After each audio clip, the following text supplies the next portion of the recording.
বলেছেন জুমার নামাজে বাংলায় খুতবা দেয়া কি জায়েজ?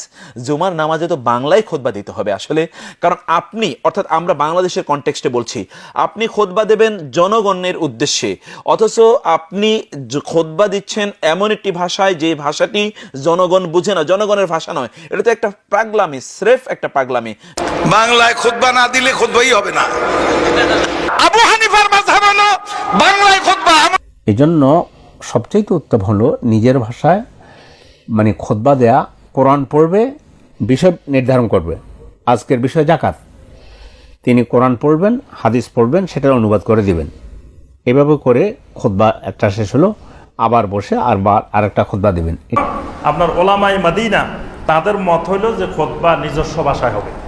আবার আমাদের দেশে বিশেষ করে ওলামায়ে দেওবন্দ ওনারা বলছেন যে না, যেহেতু খুতবা জিকরুল্লাহ, খুতবা আল্লাহর জিকির, তা আল্লাহর জিকির হিসাবে এটা আরবিতে হবে, সুতরাং এটা একতলাফের কোনো বিষয় না। আসলে মাতৃভাষায় খুতবা দেয়া নাজায়েজ নয়। যে খুতবার উদ্দেশ্য হচ্ছে মানুষকে দিনের বুঝ দেয়া, এই জন্য সে যে ভাষায় বুঝবে ও ভাষায় দিলেই বেশি ভালো। ইমাম আবু হানিফা বলেছেন লোকেরা যেই ভাষা বুঝে ওই ভাষায় খুতবা দিতে হবে। খুতবার ভাষা এটা বাংলা হওয়া চাই, অর্থাৎ